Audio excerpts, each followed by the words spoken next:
cheer. First and 10 Rams moving from their own 42. Both backs coming out of the backfield.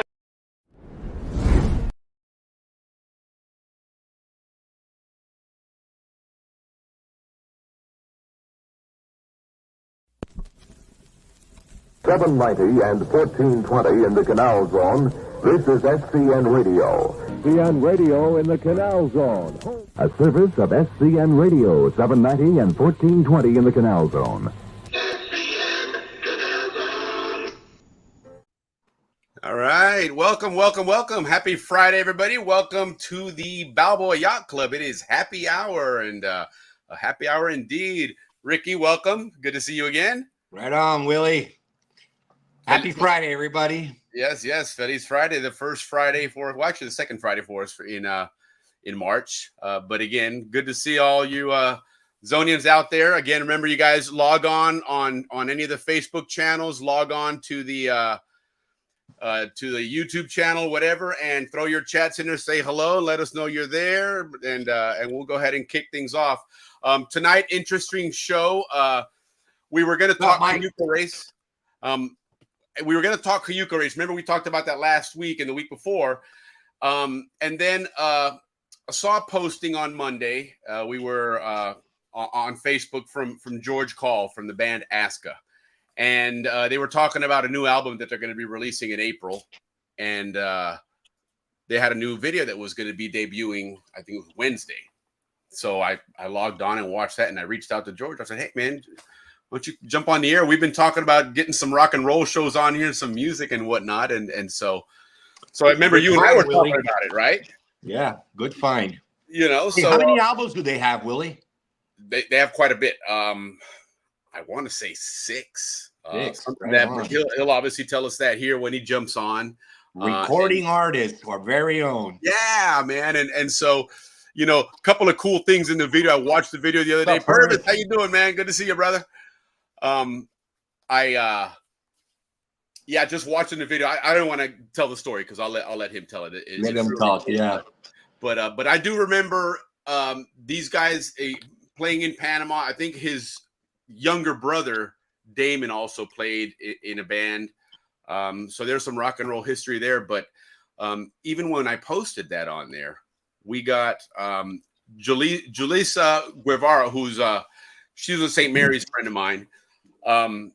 She and her husband were stationed overseas, and she posted in there that she invited George and them in the band to go and see them in when they were in Guam, I believe it was.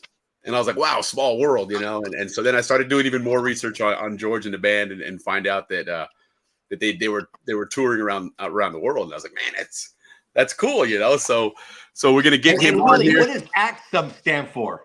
Let me hold on a second. George is trying to log in. Isn't it like Atlantic size kicks ass, something like that? I wonder. It might be. Although he was a Pacific Sider, so. Oh, he was? Oh, okay. Yeah. So, Paxville then. Pacific Sider kicks ass. So exactly. Anti-Atlantic Cider. Who knows? But anyway, it's Aska. It's not AXA. I'm sorry. It's Aska. Aska. But I know that I've been following them for years. Watch them. They did a big tour in Europe. They've toured in Asia. It's really cool, man. It's, you know, they chase that rock and roll dream like a lot of our friends that were playing down there in bands, which by the way, any other bands that are out there watching, guys, if you played in the zone, love to have you on and tell us your stories about, you know, playing in the zone and all that good stuff. What were your memories of the bands down there, Ricky? Because you're, you know, 81. Yeah, I was lucky. We had a lot of bands coming up. But more when I was younger, there was a lot more. But the big band that I remember was one called Viva. And they were really huge. Like, a lot of people would go see them. And then after that, you know, there was always Wolf. Right. Wolf to me was like the Rolling Stones of the Canal Zone. Right on. You know, because they played all that Steppenwolf and all those other good stuff. You know, I chatted with Mark Ross. Mark is in my class, Roby in my class. and I chatted with him. He said he'd be happy to come on, and because he grew up with that. And I remember going to his house a lot of times, and down in there, you can call it a basement, I guess, the downstairs room in the houses up there. Yeah, I remember those houses. I remember exactly where he lived. Man. And that was cool. It was, the whole band thing there and everything. Legend. Yeah, there you go. Look at Lynn talking about Legend. Yeah, that was a Legend band, right? For sure. And then Legend was beat after, but then there was another real great band of these musicians that would practice and write music, and they were super good. They were military kids. Lynn knows them very well. Omega.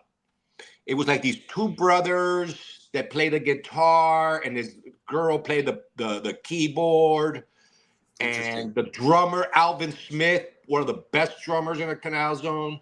And then after that came Legend, and they were really, really good too. And then came your age group, and then I left by that time. Yeah. But there was also one called Magic that did pretty good. Yeah, Magic. See, when I think of Magic, I think of the club that was over there off of. Yeah, that was a cool club. I remember that. Didn't Pat Benatar play there once? I don't know. I know she went down to Panama. I don't know if she played there. I think that's where she played at that place. There was also a band called Paradise. No, it was Bang Your Head. Quiet Riot. Okay, that's who played there. I went and saw them play, and some of that story would be an after-hour story, but that was a lot of fun. I remember we were standing at the door there, and it was at Atlapa, and next, the surge of people when they started letting people in, because they were late by like an hour, so people were tired and kind of pissed off, and we broke down the doors and just bum rushed the place, and that was cool. They had another band called Black and Blue, and I'm not sure if they went at the same time as Quiet Riot or not, but I remember. Oh, I remember Black and Blue. Yeah. Some clown. And if you're listening now, sorry, but some clown got up there with a fire extinguisher, then the powder one. And next thing the band got all pissed off and quit playing. We're like, what the fuck, man? So there went the concert, man. Yeah. Darla Vos. Darla Denham now, but Darla Vos. I saw her. She's got a video on YouTube. Yeah, Darla's a great singer. Is a great singer, I would assume. Yeah. So if you guys can catch her on YouTube. Right on. We'll have to have her on the show here. And trying to get on. Unfortunately, George is still trying to log in. They're having some technical difficulties there. But no, that was cool. I remember for my age group, there wasn't that many bands had gone down there yet. And, other than, of course, Menudo. But that was, that's a whole another animal. How about the carnivals at like Clayton? They always brought bands. Yeah, they were. Yeah, I guess they did. Bro, one year they brought what was these guys? It'll come to me. But they brought a pretty good band one year for the fair in Clayton. Yeah, the fair in Clayton. God, I wish I could remember though. Man, I'm getting old and starting to forget everything. I know, right? Yeah, see, I don't remember that either. See, we're not alone. Good. I'm not the only one that doesn't remember that. No, because I remember. Well, I don't listen to these bands all the time, so I can't think of their name. Santana all day long. Right. So, speaking of that, so what would you consider in the 70s? Your 70s favorite rock and roll band? What was everybody's favorite rock and put it in the chat? What was your 70s rock and roll? Only one. All right. Well, there's Santana, and then we can talk about everybody else. Right. Okay. So in that group, for me, like I really like the Doobie Brothers. I like them a lot. I like the Doors. The Doors were really, because they were like, that was like different. The Cars. I was into the Cars, late 70s. Now this is like, for me, 70s. When I started listening to music, it was like 78 on. Right. Okay. So back then, those were the really good popular bands. Like Journey was. Sorry, I had to transition. We got George is jumped on. I want to catch him here. George, welcome. Right on, George. Hello, guys. How you doing? Good to see you. Good to see you, man. Welcome to the happy hour at the Balboa Yacht Club, our virtual version of the Balboa Yacht Club. As you can see, you can see the bridge there and all that good stuff sitting up at the bar. So very cool. You want to know something funny? When I was in high school, I used to play the Balboa Yacht Club. Nice. Yeah. So yeah, no, I want to definitely talk to you about that because I know you and your brother have a rock and roll history. Oh, yeah. And then and whatnot, and then of course to where you've gotten now. But right when you jumped on, we were talking bands and rock and roll bands and favorite 70s band and hoping people will throw something in the chat as well. But what was your number one favorite band in the 70s? Oh my God! It wasn't just my favorite band in the '70s. It was my favorite band forever, and it was Kiss. Yes, right Kiss on. for sure, man. Right on. All right, I'm Huge going to Kiss keep moving fan. the screen around so we can get chat. So I don't think that this is like, what the hell is going on here? But No worries. Can you hear me okay? Okay? yeah, there we go. All right. So now we can throw some chat. People are throwing stuff in the chat, the bands. Okay. So we were talking earlier about bands in the zone. Okay. We mentioned Wolf, Legend, Paradise, Omega. So what was the first band you played with? My first band was a band called Virgin. Okay. And it consisted of, in that band, we were a three-piece. Well, I guess as we debuted as a three-piece. It was Military Brats, Rob Nelson, if you remember him. He was on the drums. We had Derek Wright with Mr. Wright's son on the bass. And originally the guy that brought me into that band was a guy named Darren Knapp. You remember him? Yeah. I remember Darren Knapp. Yeah. So I joined their band.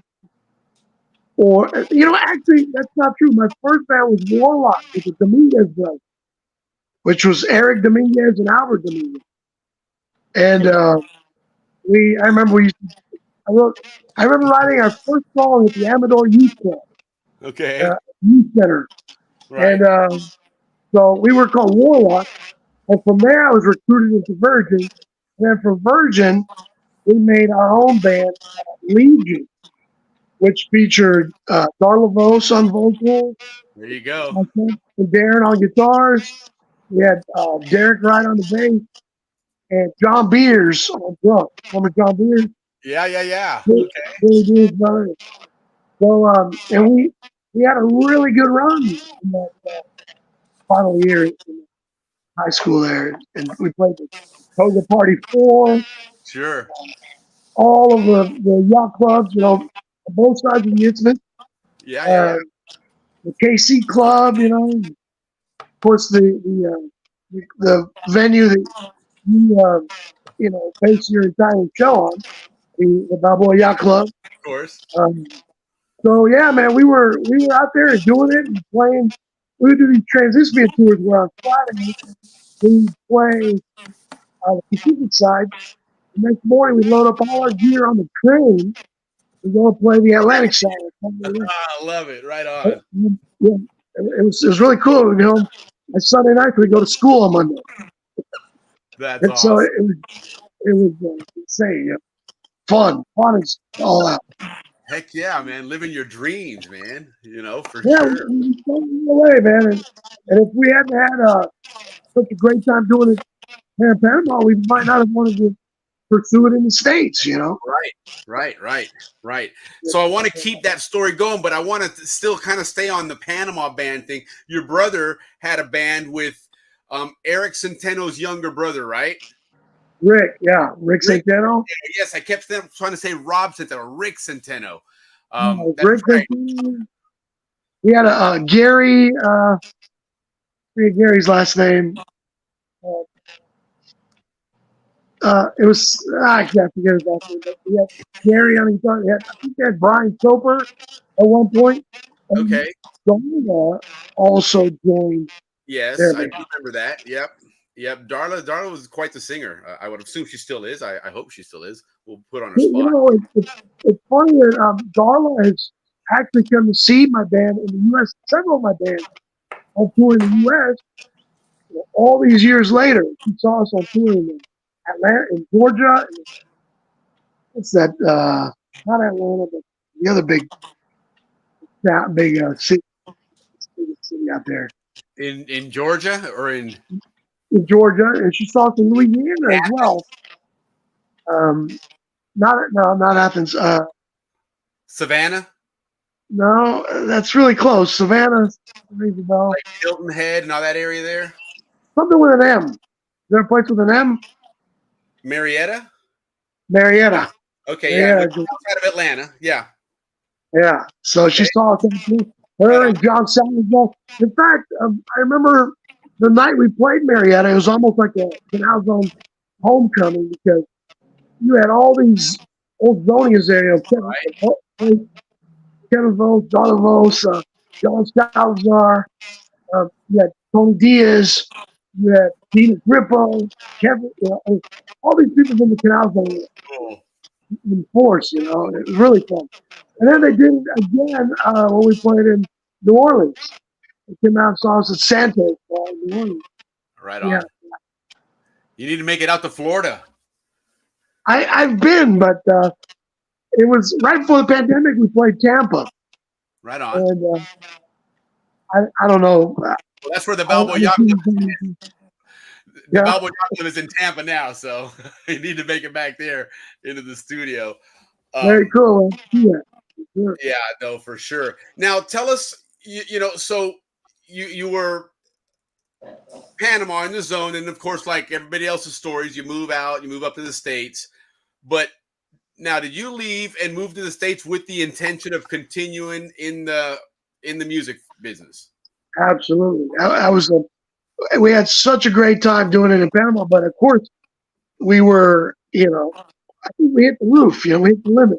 Yeah. It's like stadium tour. Right. So many times you can ride the train, at the Atlantic side of it. Yeah. So, so I came to the States to actually continue playing with my Virgin drummer from Panama, Rob Nelson, who was a military brat. Okay. And it was stationed at Fort Bliss with Chris Sweeney and other guys from the zone. So I went up there initially to start playing, to continue when we had started, in La Zona,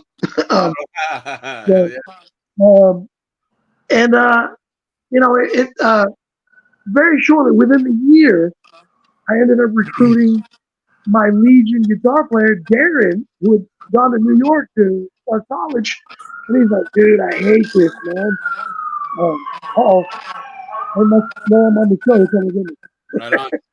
Whose house is that? Your house, Ricky, or is that where you are, Will? That had to be Ricky's.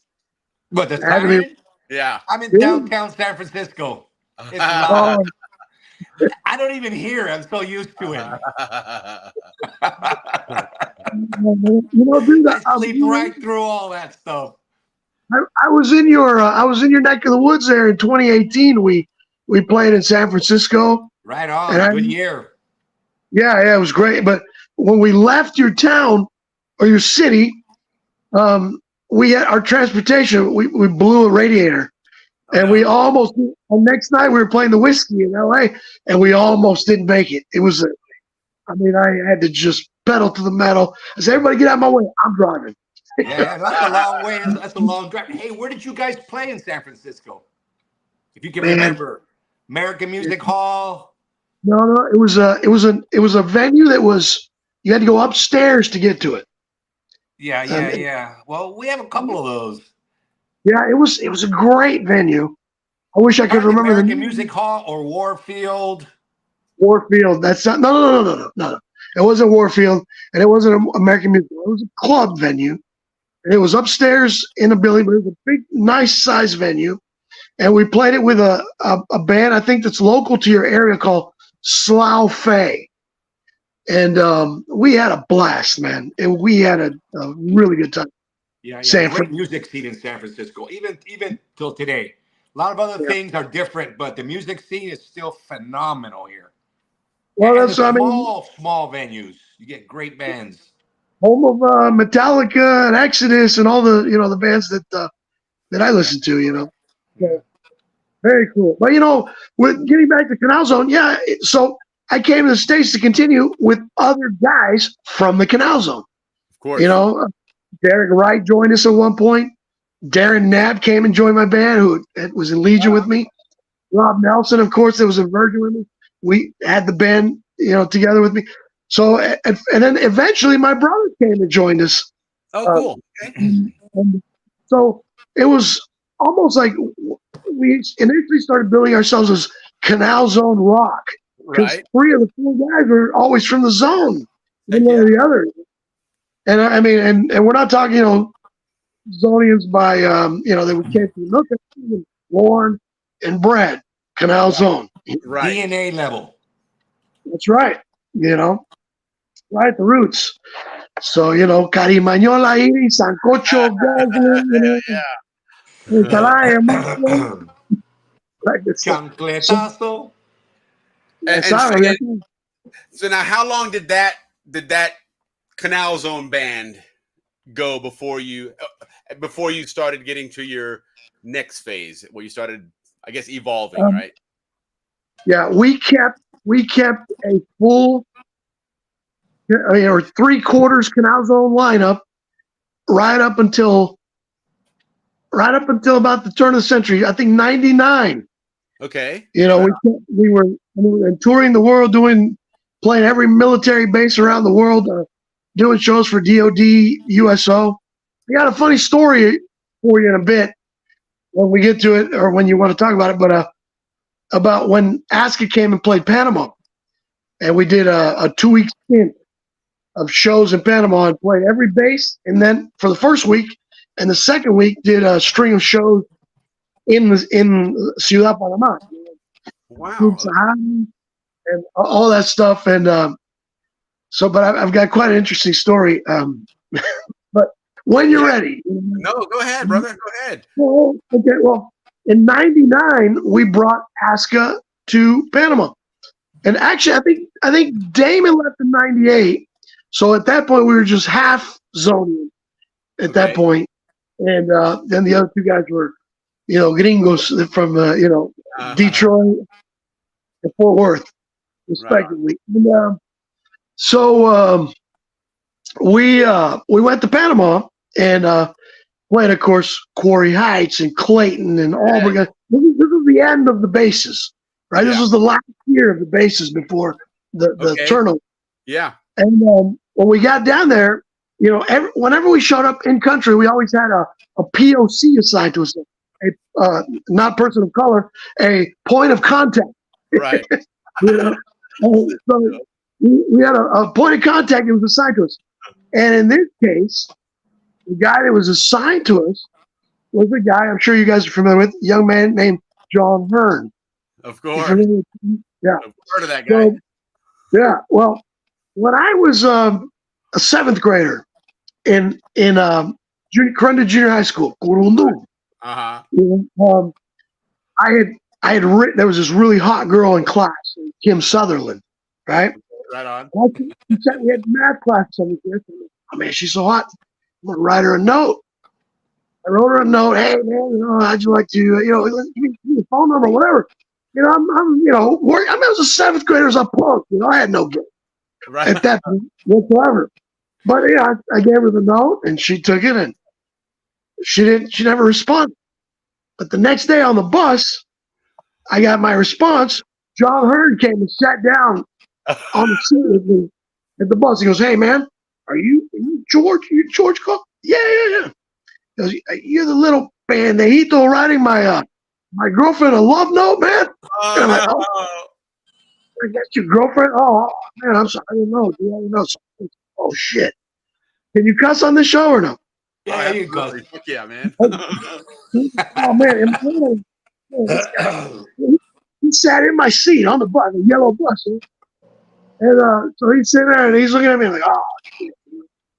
That's great. And so he's like, "Man, you don't write my girlfriend. You stay away from my girlfriend. You don't talk to her. That's my."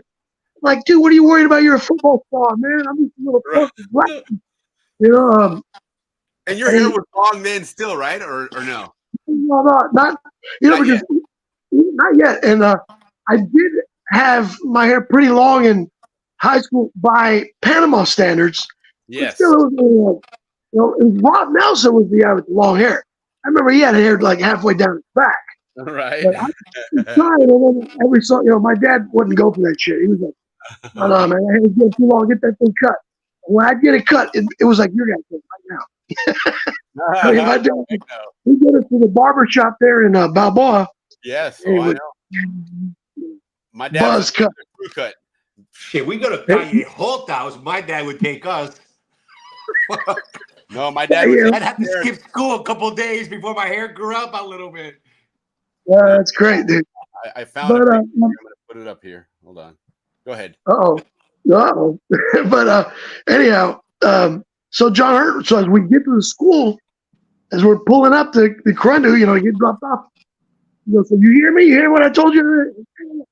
And he clocks me one right in the face. Oh no! I wasn't expecting that at all. You know, I mean, he caught me out, and I was like, "Ugh!" I was doing all I could to hold back my tear. I wasn't gonna cry, but I was like, "Oh, you know, 7th grade, man." So he clocked me a good one, and I just sat there, and I guess el boy se arrepintió, because when we got off the bus, everybody else got off, right? And he goes, "Wait!" He told me not to get off, and I'm like, "Oh man, he wants some more?" It's gonna be worse. Yeah, I was like, if he hits me again, the fight's gonna be on. One, I'll take it because I was hitting on his girlfriend, but 2, it's gonna be on. You know.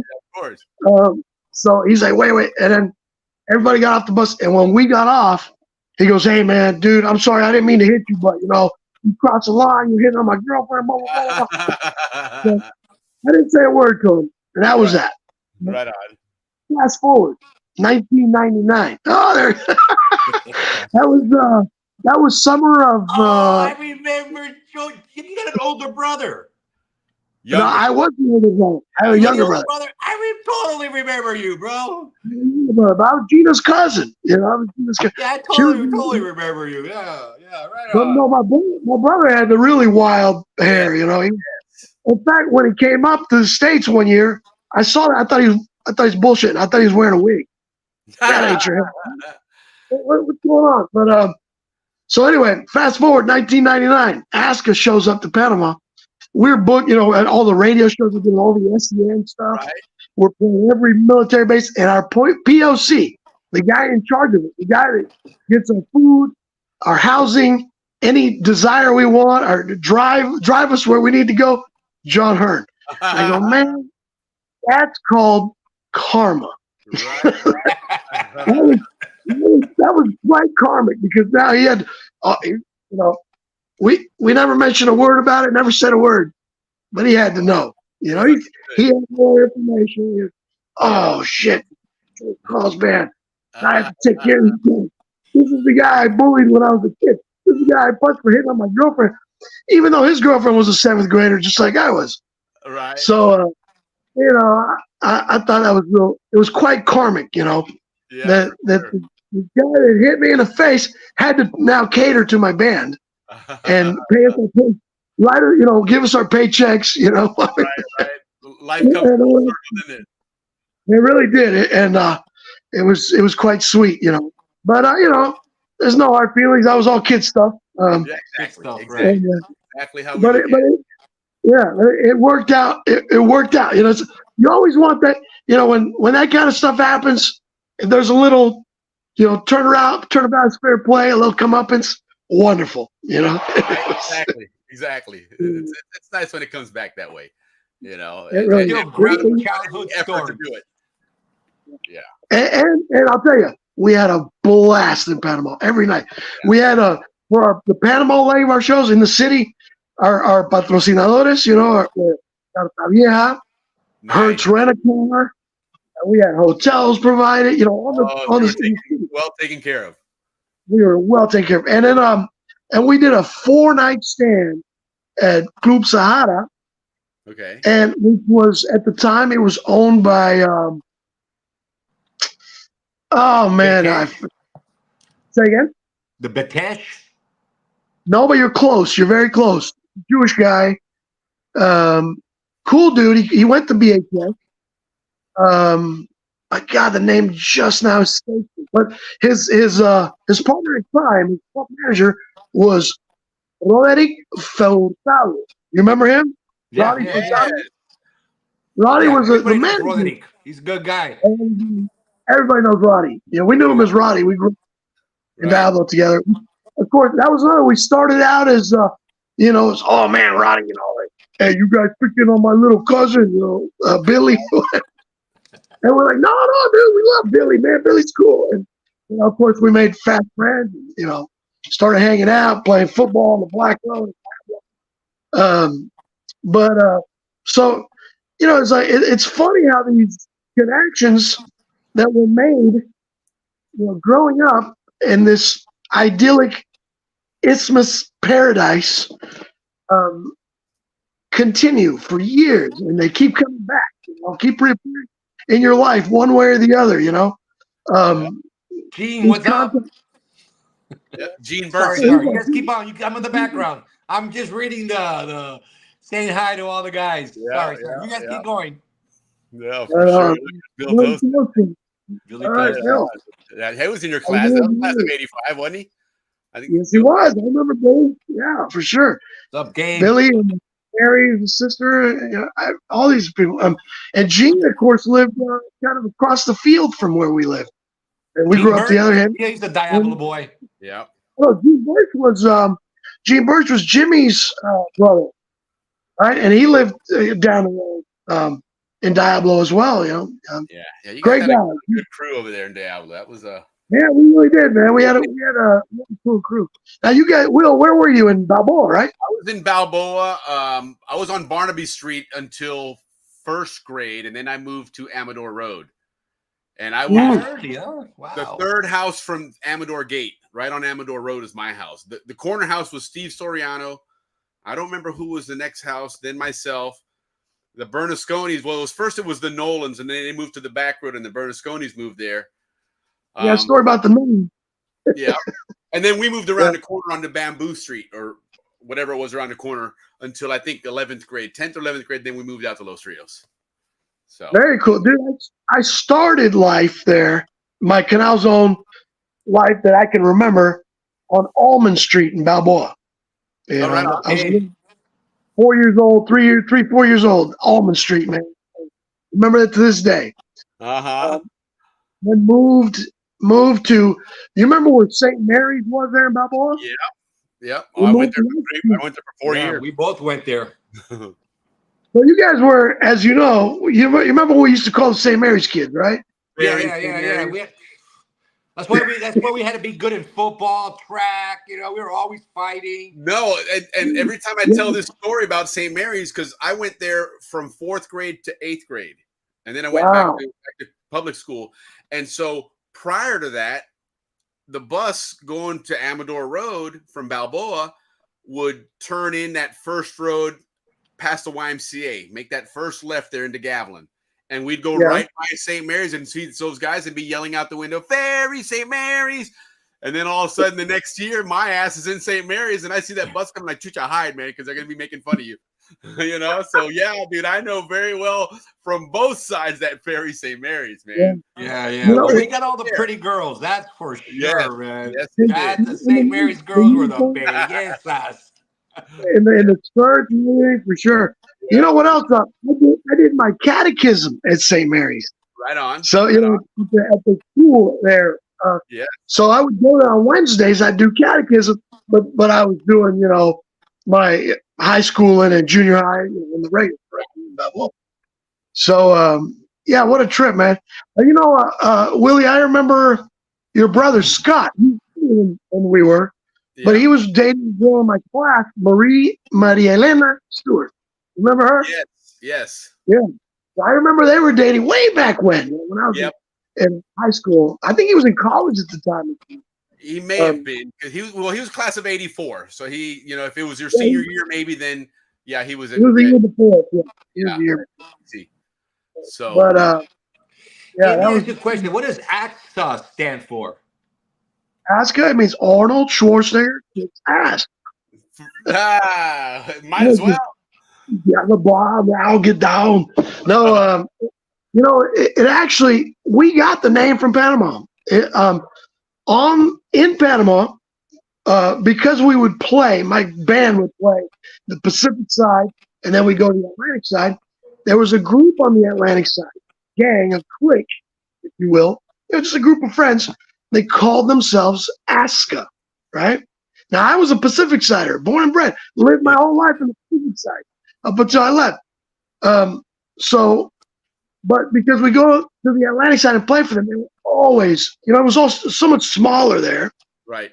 And they were so appreciative to get entertainment from the Pacific side. It was different. I mean, new people, oh my God. And they took to us like fish to water. We loved it. They took to us like a Zonian to yeah, there you go. Yeah. So they would at the shows they'd yell, they'd, chant the name of our band, and then they'd say Aska, Aska, and they were Aska. They called themselves Aska, and they said, dudes, we want to make you honorary Aska members. We want to make you part of our thing. And now I think like a few years before that, Aska had been a DJ. Was a DJ on the Atlantic. But then these guys took in and started calling themselves that, and then they made us members. We started dating girls on the Atlantic side that were part of that clique. Darren and I did. So they made us honorary members, and then later when we were in the States and we were looking for a name that we thought we got to find a name that nobody had. It's not taken by a music group. So and since we had already tattooed the stuff on our arms, the Aska, we were like, there you go. That's yeah. So it's great. It's a great sounding name. Sounds almost like ass kicking. It does, yeah. Aska, and everybody makes the joke. Like ass kicking, so it's definitely like a heavy metal. So, are you guys metal? You guys play metal? Yeah, it's hard rock, heavy metal. Yeah. Oh, right on. Perfect. So before you came on, George, Ricky was asking, what does it stand for? I was like, I'm not sure. He goes, Atlantic side kicks ass. And I was like, well, but he's Pacific side, so I'm not sure. But maybe that's what they call them. Maybe that's what Aska stands for. I would think so. Atlantic side kicks ass. I don't know. That was it, brother. That was it. That was it. It was Atlantic. It was their group. They called it Atlantic side kicks ass. No, that's what it stands for. That's what it stands for. You guessed it. You are a man with much intelligence. Right. Well, it's a great name. It's a great name. Aska. Man, it really is, man. En Panama, ¿cómo se llaman? Aska. Asqueroso. Asqueroso. That too. Right. But, Asquerosos. That's a great, also heavy metal name. Asqueroso. Yeah, but you know what? Here's what's funny. Later, we learned that Aska is actually a Scandinavian word. It's a word in Iceland and in Norway and in Denmark and it means Aska means ashes. Because they have a lot of volcanoes and they've got that volcanic. So they call it Aska. It's Aska, and it's ashes. So we go, man, that's a really cool meaning for it too. So when we got tired of explaining to people, people didn't understand. When we started playing internationally in Europe, what does Aska mean? It means ashes. Now, if they were from Panama or somewhere that they would understand. Oh, okay. The only people that understand that. Exactly. That would be the only one. So we kept it. We actually kept it a secret. But on our first album, the self-titled CD that we recorded, at the end of the album, you hear. You guys know what backward masking is? No, but it sounds like like the Beatles when you played it backwards. It was like some devil. There you go. In the 80s, everybody was like, "Oh man, I heard something backwards on the album. It must be satanic. It's devil." Right. That was the thing, right? So we said, "Man, let's trip everybody out. We'll put a backward message on the record." Right on. But it doesn't say "I love Satan" or "Hail Lucifer." It says Atlantic side kicks ass. So we secretly giving out the name with the meaning. But somebody had to play the record backward to know what it meant. Here's the catch. Oh, I'm sure there's a lot of kids that do that stuff back in the day, the younger kids. There was, but by the time when we put out our first album, it was 1991. Records were dead. Nobody was buying records. Right. CDs and cassette. So it was like, man, well, somebody's gonna have to put it on their tape player on a 4-track to play it backwards if they want to know what it means, which made it even more of a secret, you know. Yeah. But you know, Gene, all my cousins, they all knew. They knew it. Everybody and all our friends knew. Everybody knew what it meant. And then we would always get the perplexed question: What are you talking about? Why are you asking? You don't even live on the Atlantic side. You know, what are you? You know, outside of the zone, that means Atlantic Satyrs are cool, man. They were in my age group. Those guys were awesome. they were great. They really, Yeah. we loved really cool, dude. So now, all right. So now let's. There's an interesting story that I want to get to here somewhere, and maybe hopefully, but not put you on the spot, but we might. But you started touring, right? You've toured the world, okay? Right. And I like how you referred to it. At some point you transitioned to civilians, right? So you figured out an angle there and said, hey, you know what? Let me get in front of the GIs, right? And all that stuff, which is what I'm assuming that's where the world tours were coming from, right? Initially, yes. For 8 years, from 92 to 2000, we toured exclusively. I mean, we still did local show in our area and beyond. But our tours, our international tours, were all for military and for military so how did people. that come about? I'll tell you, because we grew up in the canal zone, we were quite, you know, we had this, you know how it was in the canal zone? You know, you grew up in Panama, but all our dads were from the U.S., right? You know, our mothers were Panamanian, but our dads were from the U.S., so we had this sense of, well, this is all coming to an end here. We got to go to the States. So we had this great sense. We love Panama on the zone, but we had this great sense of we're part of something bigger. We're part of the U.S. You know, we're part of it. Yep, that's true. So, you know, and we took that and when we decided we don't want to be a band that wears jeans and t-shirts because it's unexciting. Right. And so being Kiss fans, we were very into the image-oriented bands. Bands that had, not necessarily guys that dress like women, you know, like Poison or anything, but guys that had an image. Like, for example, Judas Priest wore all the leather and stuff. Kiss had the makeup and the, you know, this and that. And other bands had certain looks that were identifiable. And we said, what can we do that would be, you know, that people look at it and go, wow, I've never seen something like that. And we decided, because we grew up among, you know, we're basically where the Southern Command was headquartered in Panama. Right. Grew up with them. So we said, let's wear camouflage GI gear, BDU. And so that's what we started wearing. We wore matching dog tags. We wore camouflage, you know, Vietnam era BDUs. We wore combat boots, and we flew 2 American flags behind us, and had all this camo netting and these military bombs, and more smoke and stuff. So our whole setup, our whole look was very pro-military, pro-American, pro-U.S. And we were playing at a place in Dallas one night. It's a place called The Basement. It's where Pantera filmed one of their earliest videos that blew up. But we were at that show, and usually after the show, you know, there's always people who want to come and talk. And on this night, one of our this guy wants to talk to you guys. He says he's so and so, and he wants to talk to you about, you know, something, you know, I don't know what. We're like, yeah. Tell him we'll be there in a minute. We're busy with these girls. Priority. You know, yeah. And so we're telling everything. And normally, when we say that, whoever it was, they would wait. They'd sit there and they'd wait. But this guy, after just a few minutes, he's like, F these guys, I'm out. And he starts to leave. And I cut that up. I go, leaving. And that's when I knew this guy was serious. He's a real deal. Right. He's big. Yeah.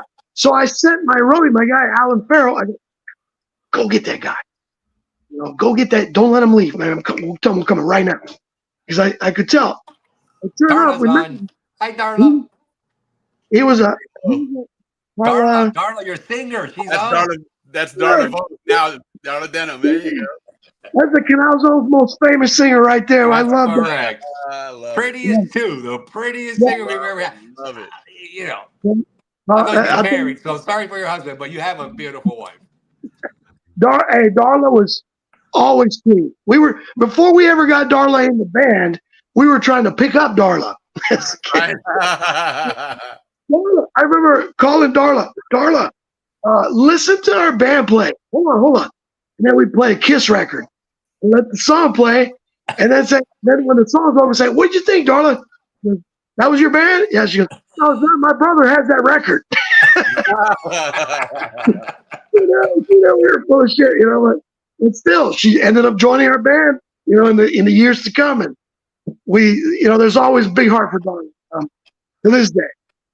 But anyway, what was I telling you a second ago?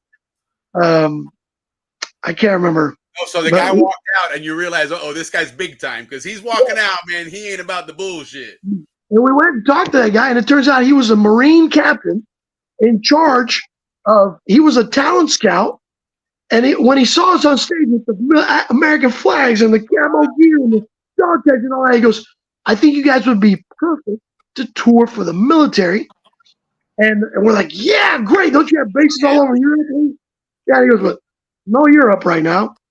We're going to send you guys to the hot spots where our guys really need you."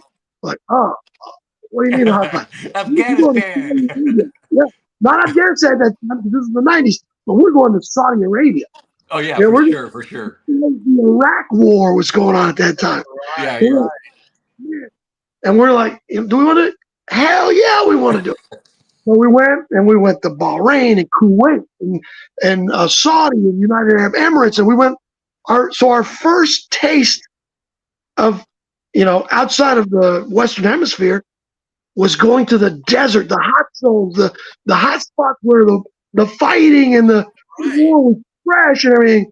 And then after that, when they started sending us to Europe, we started again, hotspot, Bosnia, Croatia, Serbia, all these war-torn. I remember them driving us around. Who else to send but a bunch of crazy Zonians?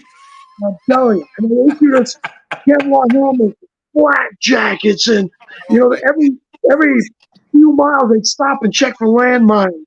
So we were like, man, I remember we'd be doing shows on stage in Croatia in the back right here. What's up, Ralphie? Right. Furlong, what's up, buddy? But what's he saying? I can't read. Where's the drummer? Where's Damon? Where's Damon? Damon actually, you know what? Damon actually went. I'm old, man. I got to put the glasses on, man. We all are, man. If I'm over here, I can see you. But if I'm here, I can't see you. I got to put the glasses on. But, dude, Damon actually, when he left us, he went to work for the other side. We're like, man, you abandoned us. He went to work for law enforcement. And he was with the Tarrant County Sheriff's Department. And I believe he retired last year. So he was and so we'd have fans that would come to our shows that would get arrested, and they would see Damon and they go, "Hey man, you look really familiar, man. I know a call." And then he goes, "Yeah, that was me." He goes, "Dude, you went to work for the other side, man. What's wrong with you?" I love it. I love it. It was funny because we were always very strong, pro Leo, pro. We were. You wouldn't catch us flying flags and being pro-military if we weren't that way. Correct. So, dude, when the invasion happened in '89, we were on every television station in the canal.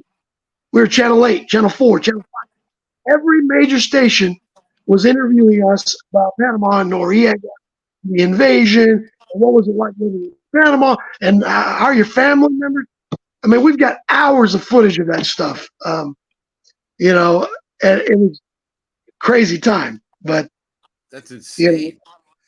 Yeah. So, but still, providing the service you guys did, I'm sure all those servicemen really, you guys hit the right spot with the right message.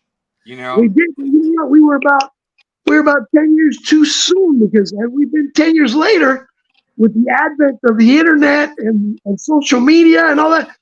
All those people would have been on our fan sites. It's sad, sure. you know, that we were at the beginning of the email era. You Correct. got me, you know. Right. Yeah, that's when it was AOL. Yeah, MySpace. yeah, yeah. If there's any Yeah, social media, it was MySpace. MySpace. Yeah. and But that all went away. so you did 8 years with the military, and now Yeah, how often were you traveling? What was that like for those 8 years? constantly.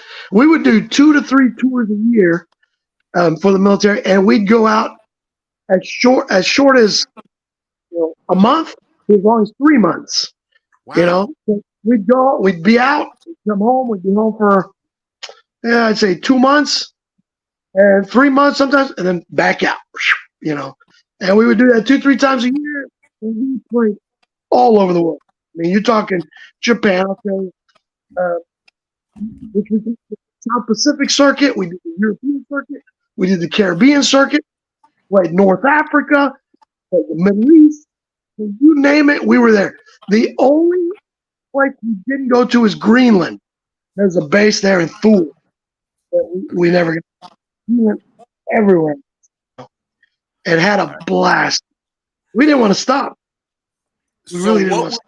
what was your favorite region to go to? Well, You go in a region and then travel around to different locations in that region. Is that how it worked? yeah. We would hit all the different countries in that area. Right? You had Southern Command was there. There was CENTCOM. There was all the different places that you could go, and all the attached countries, and then sometimes countries that you would not suspect we had anything. Like, for example, we played France. There's no U.S. bases in France that they will tell you. And we went and played some Okay. plane hangars and bases. Like it's like so it's not an actual base, but it's like we played Guantanamo in Cuba. Right. Places that you wouldn't think that you would send a vet to Egypt. We played in Egypt for the MFO, the Multi-Force Observational Unit. So Right. these weren't official bases, but they were multinational troops stationary. We went and played for all Colombian, Indian, wherever they're Canadian, Australian. We played for all these guys. Right on. We were there. We played embassies, bases, camps, and they were first setting up camps in Hungary. They sent us literally everywhere, and the reason we kept going back is because the troops kept demanding. They kept, we want. That's awesome. So I remember going. We were going to the Middle East one year. 3 months later, going back to the same area because it had been so hot. It was so great in the summer. In response, they want us back in the winter, which of course in the Middle East is still the summer. Yeah, of course. Yeah, and same with Japan. I remember going back to Japan twice in a row, and it was like, man, we're going back to the same area. We need to have. So we had been working on an album, but it wasn't finished. We can't go back with the same product. We haven't finished the record, but we just decided to release half of it, so we could sell that as an EP or whatever. Yeah. To hold us over. When the album was out, we went back there, and all that stuff was in the PXs everywhere. You could walk into the PX, and there was AFES, in the store, physical product. We're like, oh, you've arrived when you're in PX. That's cool, man. Yeah, it was a trip. George, where can we hear your music? Are you on YouTube, Facebook? We're all over YouTube. Yeah, both. Pretty much anywhere online. Here's the kicker, though. There's a Japanese artist named Ryu Asuka, and he goes by Asuka. So oftentimes people try to pull us up, and they get him. And what you have to do is you put in Asuka, and then you put either my name, George Call, or you put in heavy metal, right? And then you start pulling up our stuff.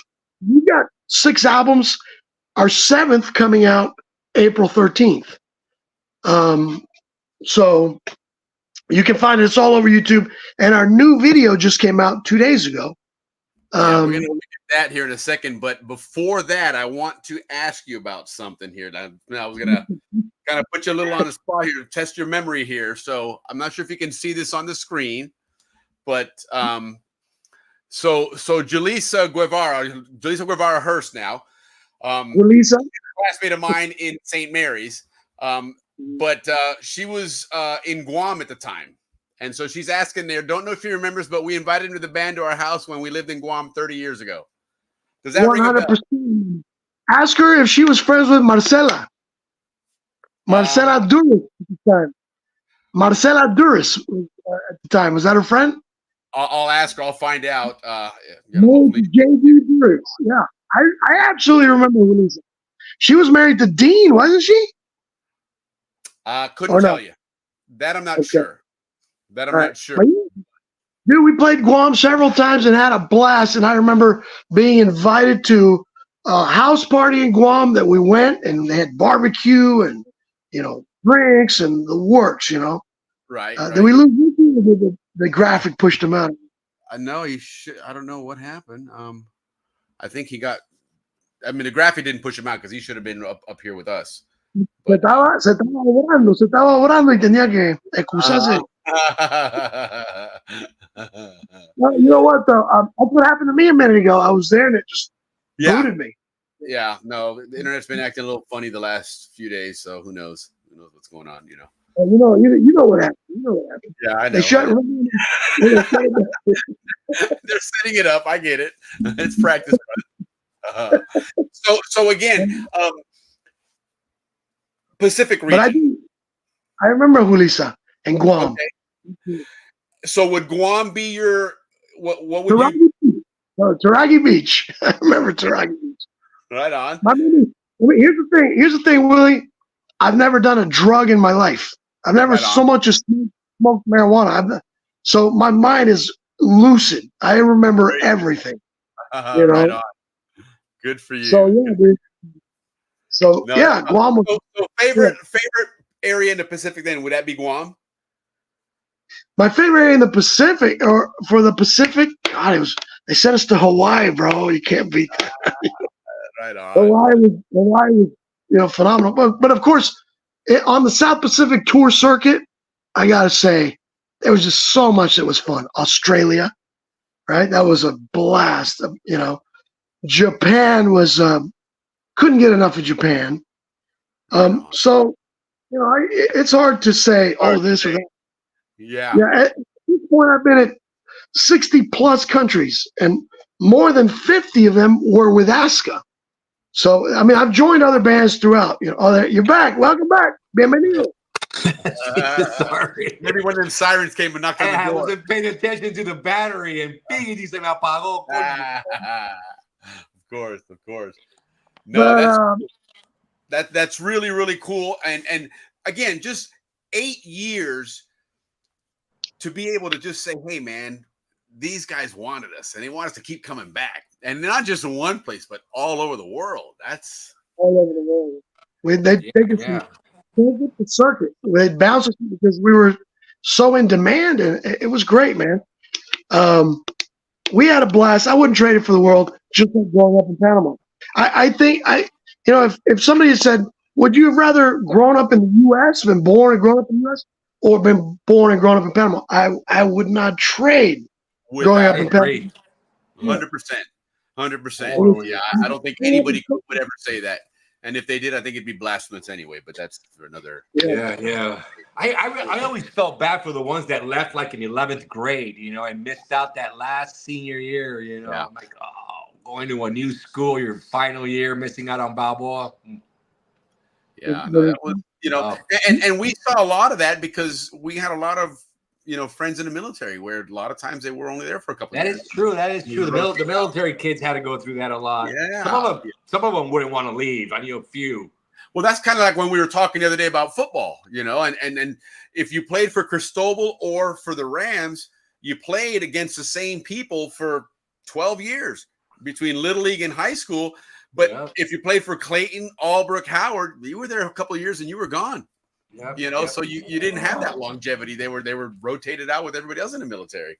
So they were typically 3 to 4 year tours for those families. They'd come down and Yep. They were gone. Yeah. Four, that's correct. Four.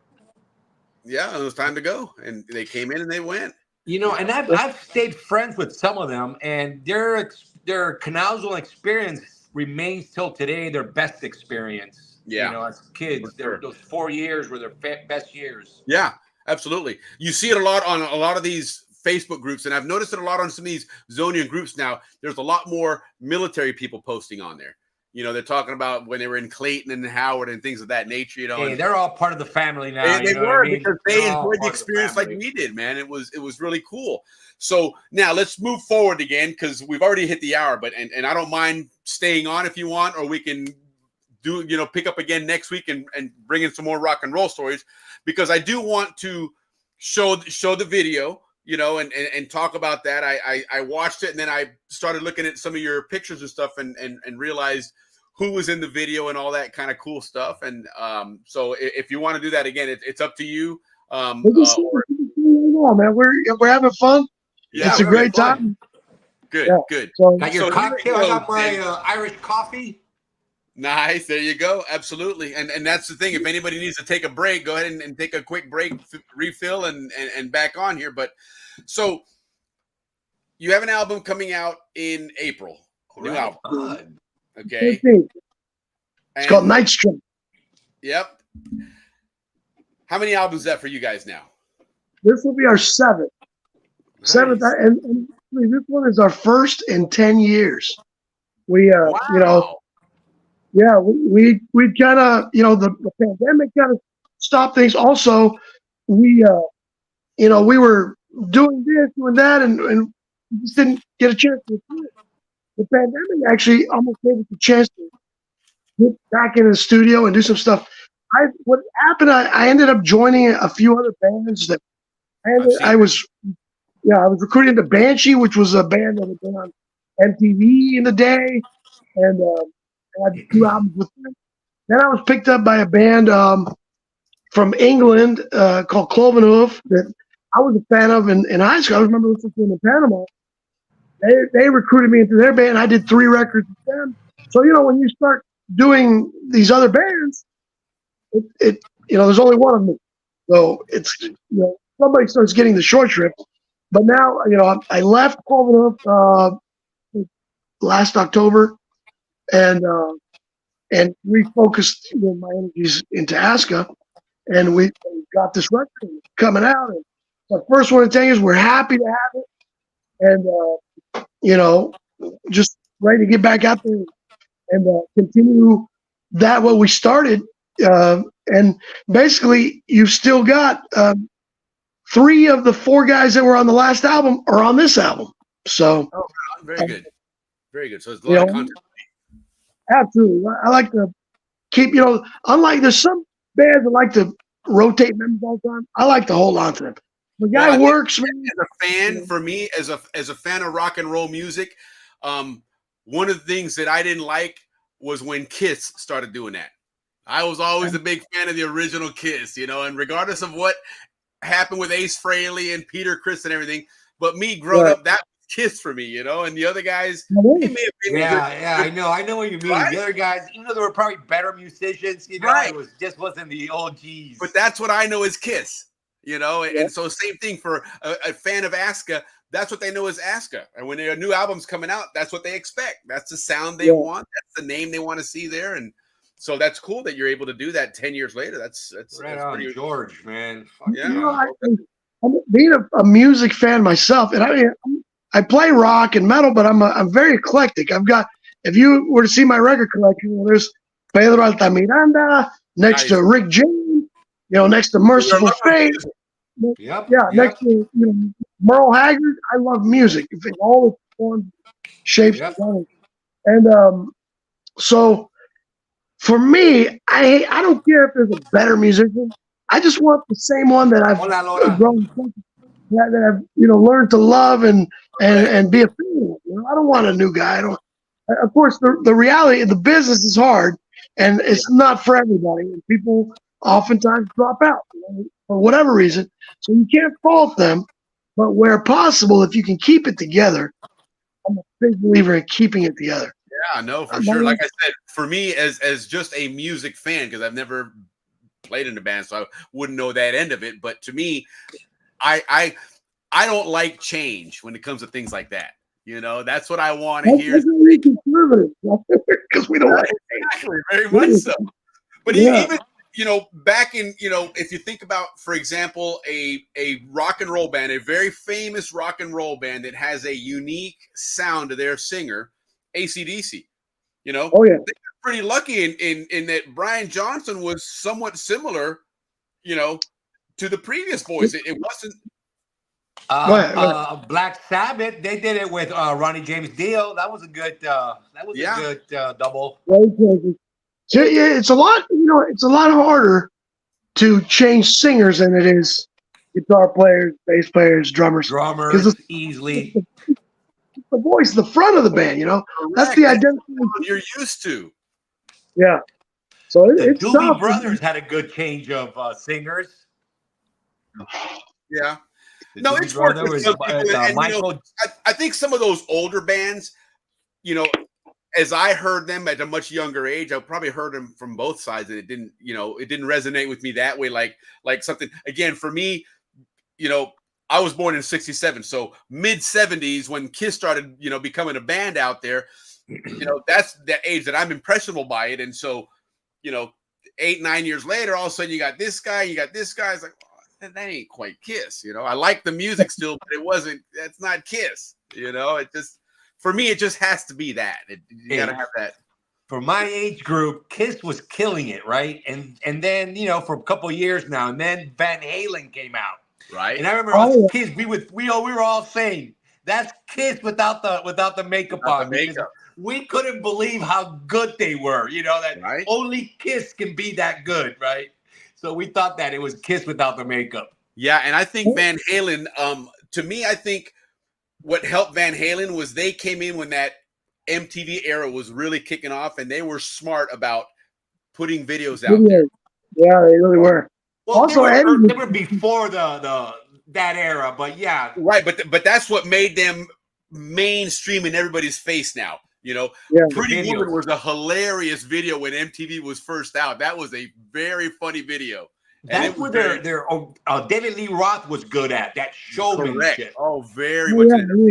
Yeah. Now, though, have you seen David now? Yes. Incredible. It's like David now is like, he's like that old guy running the candy store. Hey, you come back here. Right. It's like, well, you went from, like cover boy, super, the guy, your brother's ex-girlfriend Marie was in love with David Lee Roth. She thought he was the Sun, Moon, Rose, and Sun with that guy. She was the biggest Van Halen fan in school because of David Lee Roth. Now you look at the guy, and it's almost like the Joker without his makeup. Yes. Yeah, for sure. Yeah, Billy, that's the best example of Sammy and David Lee, changing singers and how difficult. Yeah. But that was a good, the band did very well with both. I'll tell you what, and that's a great question to post on there, Bill, or a very great comment, because, and I don't know if it was Sammy changing their music or they just different era, but I didn't care one bit for that Pepsi Clear music, those songs. I did not care for that at all. That to me was not Van Halen. That was Sammy. Right. Yeah. They had one really, really good album though. The one with Panama on it. To me, it sounded too much like the one with Panama was David Lee Roth. That was the final day. 84. No, Panama. You're right, Willie. There wasn't any really Sammy. No, when Sammy came in, that's when the Pepsi commercial started coming out with the Pepsi Clear, that lousy soda, and they were singing the song right here, whatever. That music to me was pop music. That wasn't Van Halen, and it was one of those things where David Lee Roth was a great singer, great rock and roll, great entertainer. Van Halen, great band, but Oil and Water, man. That was like, oh, no, didn't work. In my opinion. I agree. But what's funny though is society at large. I think Van Halen had more chart-topping hits with Sammy, but it was David Lee Roth with 94 that I think got them there. Correct. And then it was easy to ride the wave. Once you're at the top of the building, then yeah. But it could have failed with Sammy. It worked for them, but I didn't like it. I was David Lee Roth there and Van Halen myself. Yeah. Well, you think about that era then was now you had those big bands were now also getting into TV, advertising, this, that, and the other. And so they had a lot more exposure, than the original Van Halen. The original Van Halen was radio play and then a little bit MTV. But when Sammy's got involved in that, the whole Cabo Wabo, the bar and everything, and they were on TV, they were everywhere. They were like media blitz. And so that certainly got a lot of following and got them very popular. But again, it wasn't bad music. It just wasn't Van Halen, Yeah. To me, it's Aerosmith. Aerosmith went pop, and I didn't care for their music.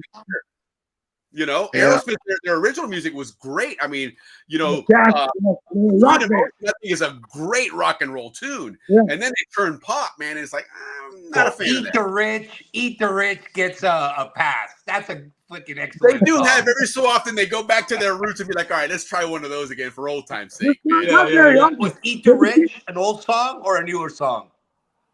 It's a newer song. Yeah, right. Okay, yeah. It's on their live album. I'm not familiar. I think that was on their. If I'm not mistaken, that was on the Pumping. What was it called? Pumping. The Pump album, I think. Yes. But maybe not. Maybe something later.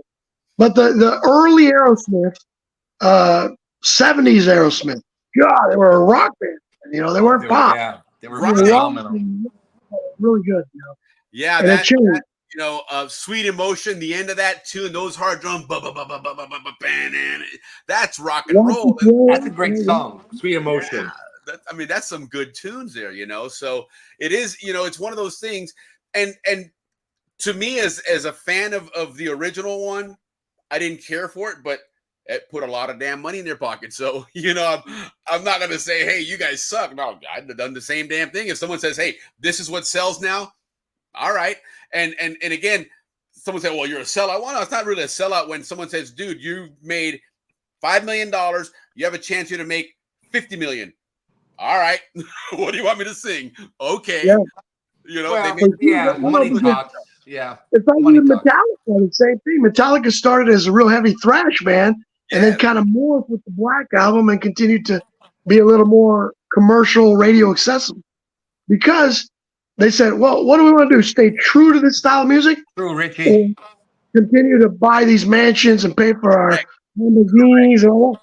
But once they hit that financial success, they wanted to maintain it. So they went with Santana kind of went through that point, too. More money's not going to change things. At that point, you know what? I want to be remembered for something. Yeah, you would stand for your thing, right? Yeah, but because 100 million, 200 million. Okay, either way, you're shitting money. Okay, now let's be a band that people can say. You take Rolling Stones; they have maintained good rock and roll music in throughout the years. And granted, they take 15 years to put out an album, but it seems to be pretty good. It's that's one band I will say through the years, them AC/DC have been able to maintain playing good rock and roll like that. Rush for sure. Yeah. Rush lost old Neil Peart, man. What a great loss. Yeah, it's really sad. Pink Floyd has done good throughout the years, but those guys have been a big head case. The Pink Floyd, Big man. Paleones. Who's that guy's a little nuts. Yeah, for sure. But let's George, talk what's about your favorite rock and roll band? My favorite is Kiss to this day. It'll always be. Right on. I was always very, the traditional 80s. I liked bands like Kiss, Judas Priest, Black Sabbath, Iron Maiden. That was my era, Right. So, those bands, to their credit, they're still around today. The new Judas Priest was released today. Today, the new Judas Priest. 17th album, 40, 50 years, and here they are, still 70. Ron Halford's 72 years old. Can still sing. He got it, So, good for them. Green Manalishi, my favorite song. Hell yeah. That was one of the early songs we used to play when I was in a band in Panama. Yeah, yeah. Their live version is on like nothing else. Did you guys ever see there was a Canal Zone band called I think it was Paradise, but maybe Magic. But it was a band that Roddy Underhill had this band. Yeah. I played with them when I was a kid. Roddy Underhill and John Winkowski and their drummer Javier Cedeño. Yeah. So Underhill used to play these pre-songs, in his band, and I remember seeing them go, "Wow!" They play the Ripper and Green Metalici, things like that. And I was just amazed watching those guys play, and saying, "Man, I want to do that.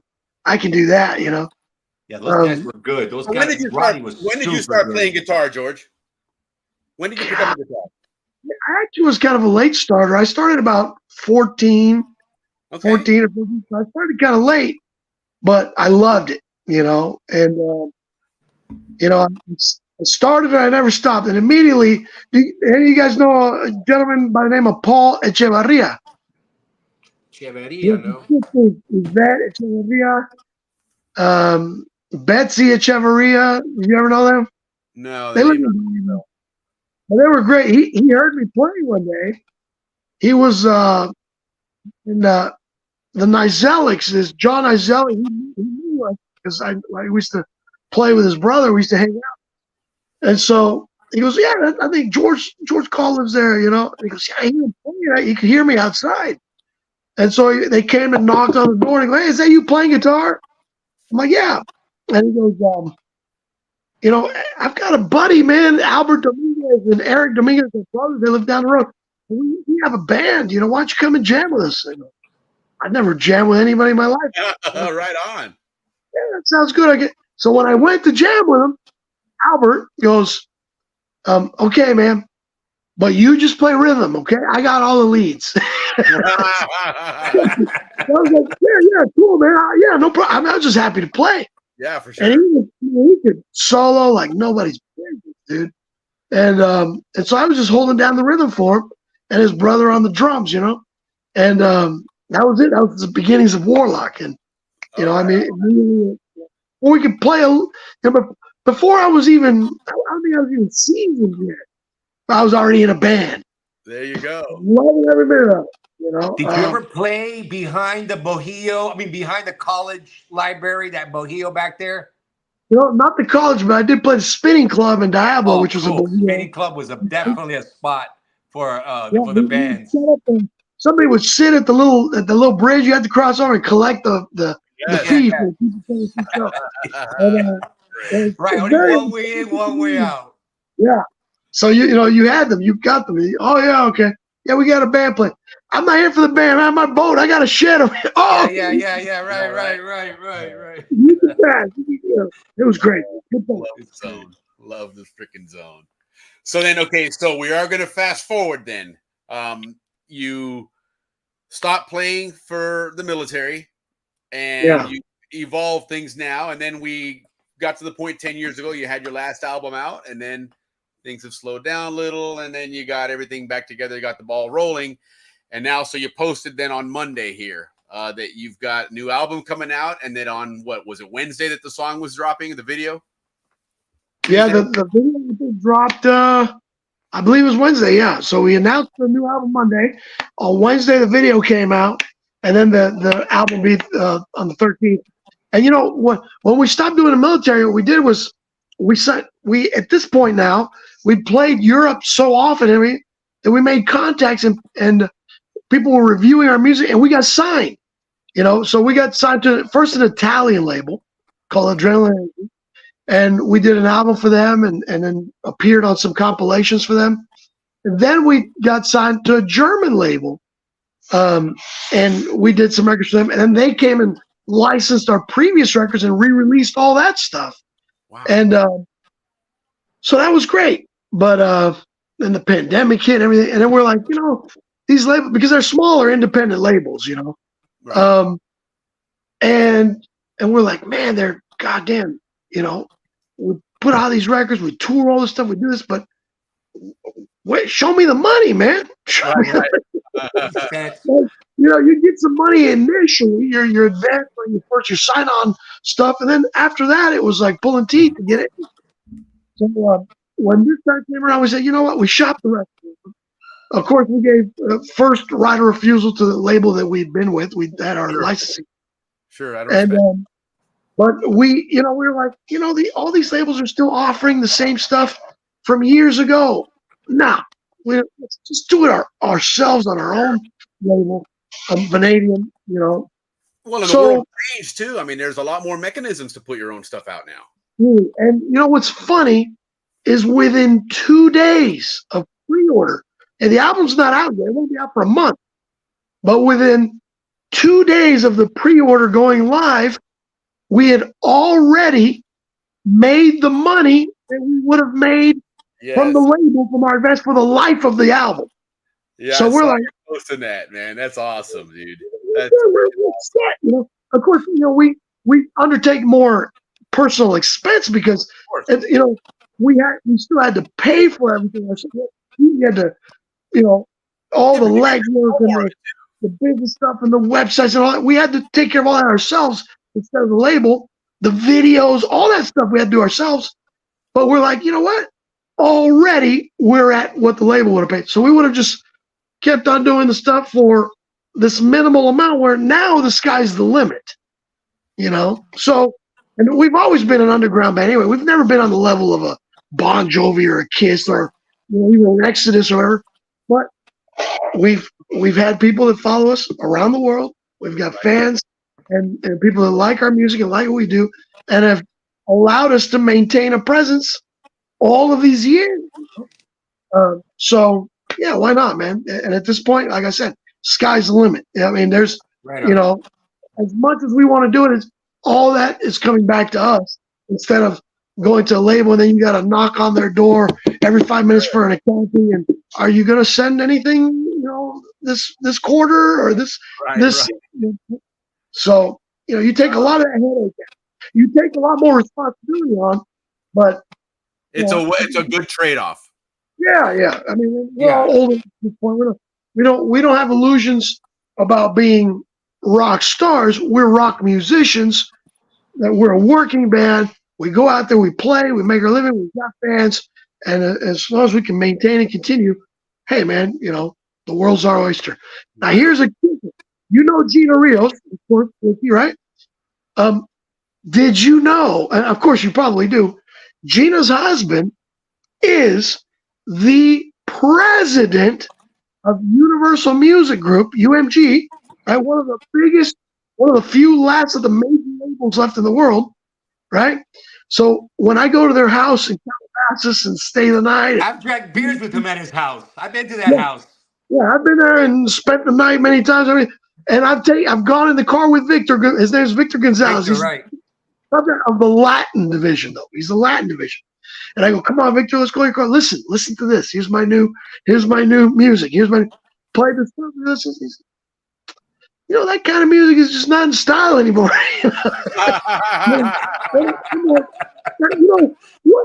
That is, earlier I was talking about Karma, right? With John Hurt and Karma. Yeah. In this situation, what were the odds that my cousin that I grew up with, this was mi prima hermana, she lived there for a year in our house.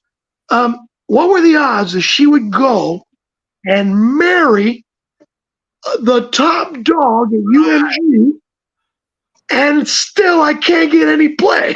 I can't get any play from this man. I'm like, come on, we're family. Yeah, he's a tough cookie, that's for sure, man. He doesn't give kudos to anybody. I've done the same. I go, listen to this song. It's like, that's garbage. He doesn't care. But you know what? Hey, dude, I'm like, man, this is in the family, bro. We can keep the, exactly. A little nepotism, man. Come on. Everybody else does. Come on, man. We're from Panama. Come on. Yeah, exactly. That's the where they invented palanca, right? Yeah, right. That's the premier league of that stuff, man. ¿Qué pasa? Yo tengo palanca. Yo soy el sobrino de no sé qué, del coronel, no sé qué. No, man. No point. So I'll tell you what, Ricky, next time you see him, tell him, hey, man, what about George, man? I will. Yeah. I will. Yeah, hey, I've Yeah, been listening to this album called, this Night Strike, man. What do you think? It sounds pretty good, man. Let's yeah, put it on, Willie. Yeah. Let's roll. And he works in the Capitol building, downtown LA, the Capitol round one. Yeah. The one that you see on the Pink Floyd album. Yeah.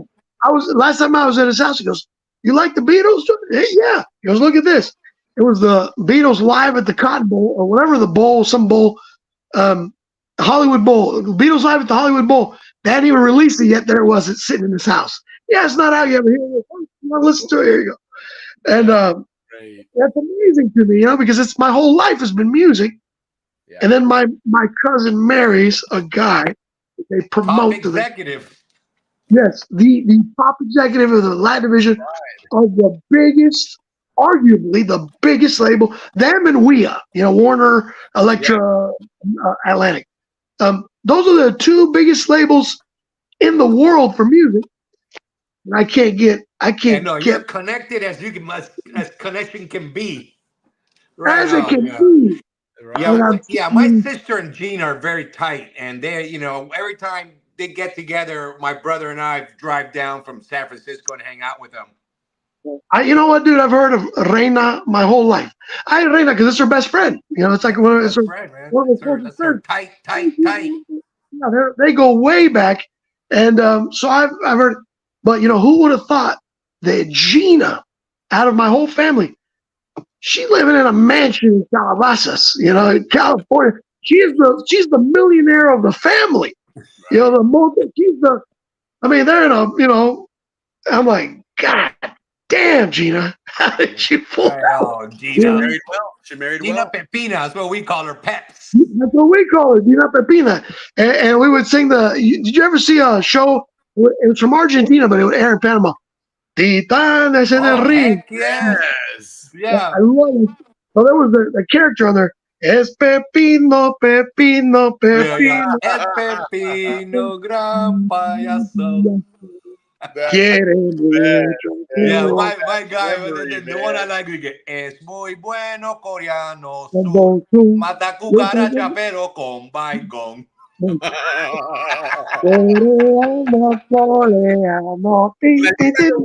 Titanes del Ring, and the guy would be walking with a big block of ice. Yeah, everybody was excited when he would come out. Off his shoulder. ¿Dónde vas con la barra de hielo? ¿Dónde vas? And then Don Quixote, Sancho Panza. Yeah. Here's another funny little story about Gina. Gina had the soundtrack for Titanes en el Ring. She had that album soundtrack, and we would listen to that every day. And oh my God, I loved it. I still know those songs by heart to this day. Yeah. I knew a few. I remember a few. Ulises el Griego, Caballero Rojo. That's the thing. When you hear something over and over, you can't help but to memorize it. And I always use that. I'm a sales trainer during the day, and in a previous gig where they had sales scripts, I would teach her, listen, this is how you do this. Record yourself saying it, and on your commute home, put it on repeat and just listen to it, because you can sing a song that you may not have even tried to learn, but you heard it on the radio so many damn times. Guess what? You learn the damn words. And they can stick in your head too, man. Incredible. Or we make up words that sound like it. And you don't even try to learn it. And you know it. You're like, wow, how the hell did I learn that shit? You might even hate the song at first. I was in high school listening to these Duran Duran, and I hated all these, Madonna and all this. And then later as an adult, that's not bad. It was okay. Right. Now you appreciate it, man, because it was there. Yeah. There's man. They buried it in there. That's what they did. They put that shit in there, man. And eventually it was going to come back to play. They really did. So, all right. Well, let's go listen to this song. Let's watch the video, because we got some interesting things to talk about with the video. But and again, congrats on that. Here we go. And then right on, brother. Here. George, right on, man. Great saying hi to you tonight. You too, man.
on, George. You guys are like veterans. This is not. You guys are not like right. No vets out there, right? Oh, freaking Zonians all over the place doing stuff like this. Really good tune, man.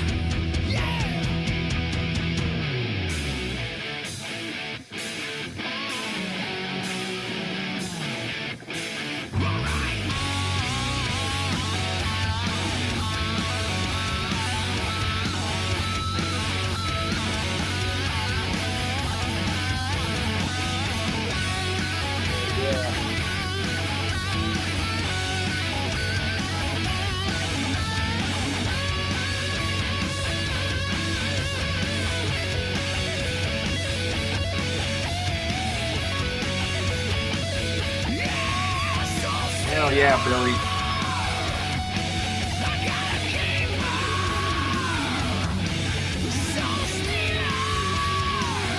I like this part here.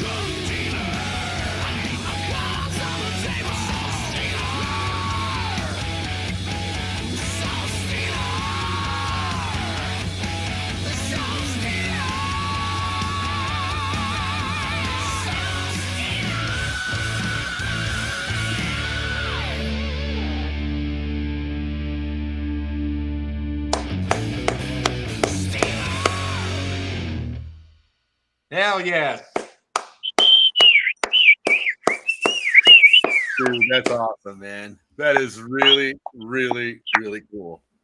Well, Thank you, man. Let's put all that together.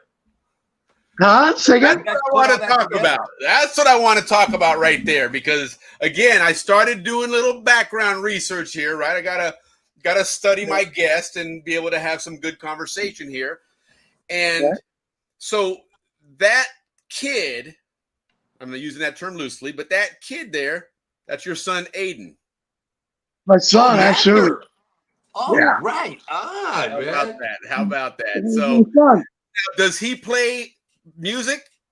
He can play drums, yeah, but that's not his it's not his pursuit. That's Surge Films right there. That's he and his buddy. They started this company, this film company, and they do. They've basically he's quite an entrepreneurial kid. He's graduated. He's got his graduated magna cum laude at the UNT, and he started his own film company here, and they've shot stuff in Dubai and Jamaica and all over the world.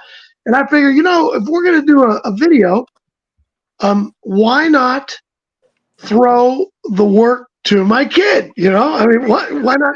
Because he's been on, he was in 3 episodes of The Chosen, the show.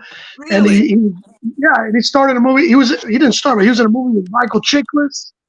And he's done some film work. He was in a commercial run for, I think he did a commercial for Church of Latter-day Saints on the Nat Geo channel. So back up on The Chosen. What episodes? I want to watch that again. That's cool. That's a great series. He's on season 3, and I think he's on episode. He's in the where it's the where he's talking on the mound or whatever. Where Jesus is on the mound, right? And all that stuff. So he's in season 3 on 3 different episodes. He appears in season 3. He's a background guy. He's not still, but he's in the show, and he's done a lot of that kind of stuff. He makes his own movies. They do their own films. He's been in commercials. I mean, I remember one time turning on watching cable, the Nat Geo channel, and I'm like, that's my son. That's my son right there. I didn't even know. I'm like, Aiden, why don't you tell me you're on these damn commercials and stuff? Don't let me just find it by happenstance. Oh yeah, because he's real humble and everything, but he's a good kid. He's got a lot of talent. He's got a good eye, and he and his partners, his film partners, are just phenomenal. Now, here's another interesting story. When they got a couple girls. You notice there's a couple girls in the video. Yeah. And the main girl, the Asian girl, yeah, she she was hired on as an actress for the video. Okay. And of course I guess throughout the course of working on this video, they got to know each other, and now they're an item. Oh, right on. So my son is now dating the girl from the video. So I'm like, what a story you've got to tell. You know, if that goes to Disney, you can say, man, where did you guys meet? On my dad's video set. Yeah. So, yeah. Atlantic side kicks ass, right? Atlantic side kicks. Hey, yeah, hopefully. Well, but yeah, it's a trip. But you know what? It was hard for me to get him to want to do, you know, to do it for me, because he was like, oh, Dad, I don't think I'm going to be able to meet up to your standards, up to your quality. I'm like, son, whatever you do, I'm going to be happy with it, because it's you and we're working together on this thing. Right. And, Absolutely. you know, That's awesome. What a great story. Yeah, it's not often that, you know, a father gets to work with his son on a creative project and creative endeavor. And I was, you know, when he told me, okay, we've got the finished product for you guys, or not the finished product, but close to being finished. It wasn't quite finished; still needed some edits, but he wanted me to see the progress. And when I saw it, believe me, I was ready to release it that night. I was like, wow, this is so Hollywood. It's so professional. You've done a phenomenal job. And personally, I think he's done a better job than any of the previous videos we've had. He put his heart and soul in it, man. He really did, and he did a good job. And he made his old man proud. And I was beside myself with the quality that he crafted for us, because that's the kind of thing you would see on a very expensive Hollywood shoot. Yeah, for sure. Yeah. Sure. And it's just cool that he was behind the camera and in front of the camera. He was, and not just behind it, you know, direct, because I mean, he co-directed it. He had his buddies and stuff co-directing it, when his partners with, but he also, him and another buddy came up with the concept for the video. Nice. You know, kind of loosely based on the, you know, lyrics of the song, but still it was. So there was I gave him a lot of leeway too. I said, son, just do what you feel. I'm not, if I see you veering off course somewhere in a direction that I think is going to make it look bad, or that we don't think is right for the band, then I'll course correct. But you do your thing, and I'm not going to micromanage you. I'm not going to tell you what to do, how to do it. I'm hiring you just like you were a regular guy on the street, but you're my son. And he was paid for the job. He wasn't just like, oh, do a preview for your dad. Him and his crew were paid for the job that they did. Well, and that's why they performed so well. Yeah. Yeah. No, really, really well done. You know, one of the things that I noticed, that things that stuck out to me was, you know, some of the cinematography in the back, you know, the blurry background, you know, even, you know, kind of just, you get just a piece of the drummer back there playing, not the full thing. It just really subtle. It's subtle, but in your face. Spot on, man. It makes it, yeah, very impressed, man. Really, really good. It's the right mark. Really, and you know, all the feedback we've received has been, wow. And then of course, then later when people learn that's your son, oh my God, it's like an extra missing little piece of the puzzle, a little ingredient that they didn't expect to make the whole thing just a little bit sweeter, you know? Yes, that extra smile factor to it, man. Yeah, exactly. You know? Like I said, when I saw that, I was looking that up, and I was wanting to see even, you know, how your brother's. I hadn't heard from your brother or anything, and so I started looking on there.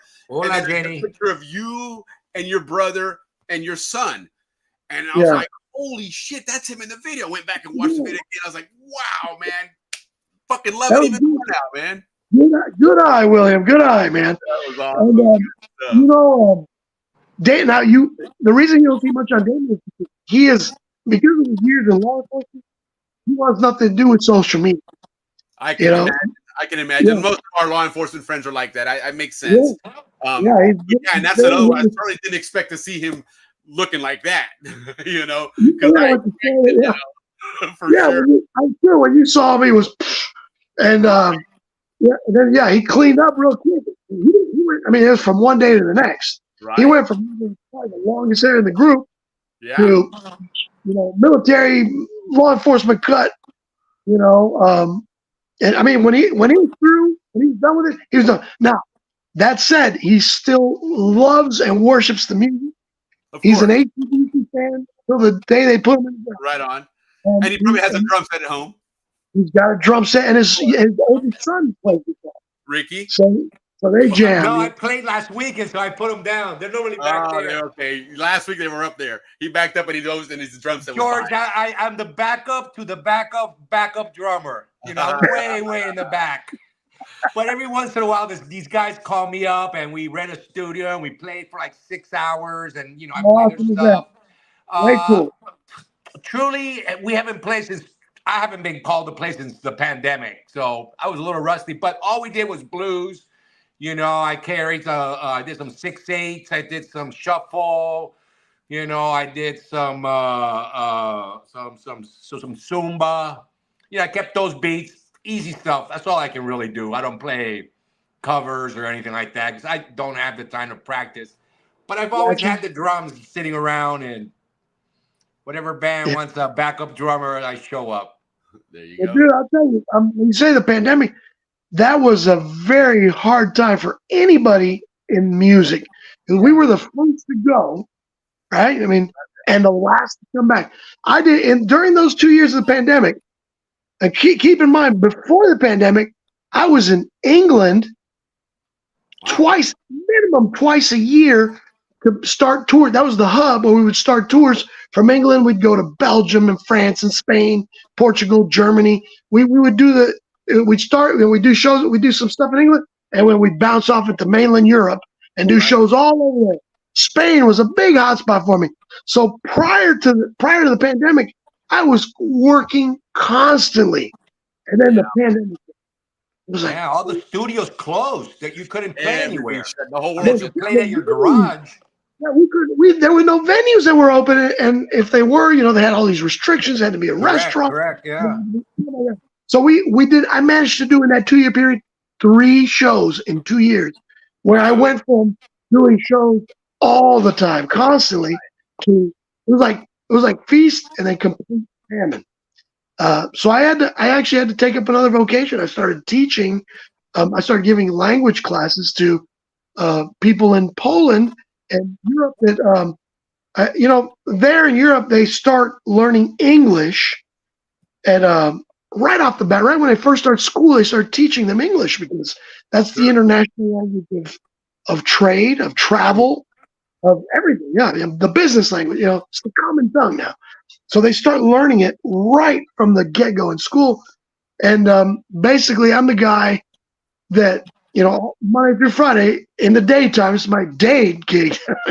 Nighttime is music, and in the day, I'm the guy that's sitting there helping them use and practice those skills that they learn. Conversational. And then with their tutors, so they converse with me and learn the finer points of conversation, you know, word usage, meanings, context, and all that good stuff. What do you call it? Slang, you know, the slang terminology. Sure. All that stuff. And then, and so when the pandemic ended, I was like, well, you know, I did this for 2 years now. It's kind of stupid just to say goodbye to it, because I've developed a bond with most of these students, you know, and they range the gamut age-wise. They're, you know, in their 40s to as young as 12 and 10 and stuff like that. So it's been, you know, quite an experience. I would have never done that if it hadn't been for the pandemic.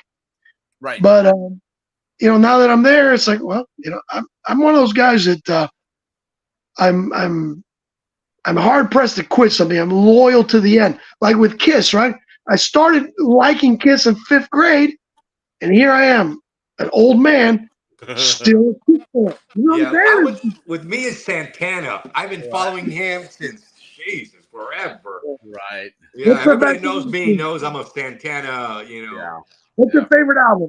Abraxas? Abraxas, for sure, Abraxas. But you know what? I like Moonflower a lot too. I love the one that's got, I think it's on Abraxas with Samba Pati. Yeah, that's Abraxas. I mean, every song there, just I still listen to it all the time. I just saw him like a year or two ago, and because he's in Vegas doing a residency now. So yeah, I mean, they still Craig Rowley's on the keyboards. Neil Sean came out. So that's the Abraxas guys. Yeah.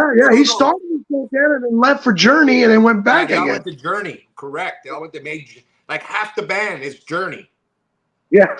Neil Sean went to Journey. Or Neil Sean, I guess is how you say. But he went to Journey. Raleigh went to Journey. But when Steve Perry came into Journey, it was like, this town ain't big enough for the both two singers, in the same band. Right. And Raleigh had to bail out. But yeah, the man. drummer was also from Santana. Steve Smith? Yeah, I think so. But I'm not sure. 3 guys that went over, or it could have been 2 players and a manager. The manager, that's Herbie Hancock. Yeah. Okay, so that's probably what it was. It was two players and a manager. Yeah, it was the manager, Raleigh and Sean. They went and they formed Journey. They actually started Journey. And they recruited Steve Perry and I think Ross Valerie, Steve Smith, the other guys. Of course, it's changed over the years. Now they've got Oriel Pineda from the Philippines, who they found via YouTube. Right. I saw that. And that's amazing. Yeah, the Filipino singer for the Journey? Yeah. Yeah, guy's got a voice. Well, I remember going on a cruise one time and walking, going to one of the bars or something, and I hear either some AC/DC or some Led Zeppelin or something, and I'm like, holy shit, that's cool. And go in, and it was a bunch of Filipinos, the cruise band. And I'm like, holy shit, they were jamming great, and everything is like, wow, man, impressive. Exactly. Yes. It was around the corner. I'm thinking, who the hell are these guys? And I obviously didn't think it was going to be AC/DC or Led Zeppelin, but I figured there could be some white guys that played in a band. And the last thing I thought was going to be some Filipinos, and we're not knocking anybody. Hey, there was a guy, this Hootie stuff going on with the Hooties knocking out ships. Well, some guy who just, again, wasn't trying to diss anybody, but he was like, I doubt that the Filipinos got killed because they're the ones that party the most, have the most fun. So they got that worldwide reputation. Right. Yeah, for sure. The Philippines is rife with talent, artistic talent, with like artwork, music.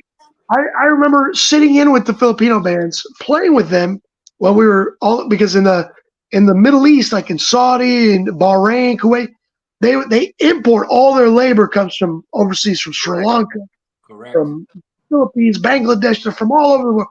And the Filipinos are basically the guys doing the music. So you go to like the hotel in Bahrain and stuff, it's all Filipinos, and they are so damn good. Yeah, they just amazing. I mean, whoever they're imitating, they sound like the record. They sound like a carbon copy of that band, and they're not playing tape. It was amazing. I heard the music playing. I'm like, oh, let's go listen to that. And it wasn't like I went and was like, oh, screw this. It wasn't. It was like, holy, this is fucking great, man. Look at these guys. Just absolutely. Anthony Bourdain did a show in the Philippines, and part of his show was about going to check out this band doing covers of American music, but it was all Filipinos. And it was on Anthony Bourdain's show. Oh, that's awesome. That is. So yeah, those guys are known for that. Yeah, no, absolutely. That's listen, Anthony.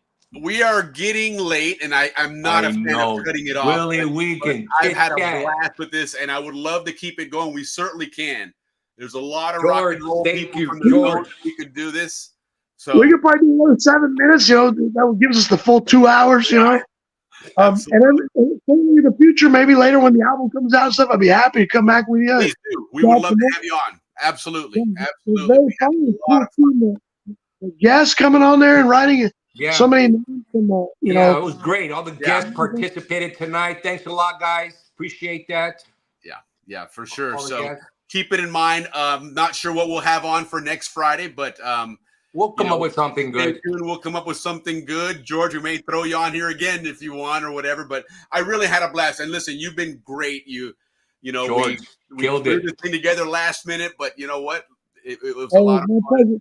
We talked about doing it. I'm glad we finally got the time to do it. Now, you know what I'm doing tomorrow? I've got a show tomorrow night. Right on. Kill it. It's with my cover band. A cover band called the Fabulous Freak Brothers. Yes, and we're playing the Barley.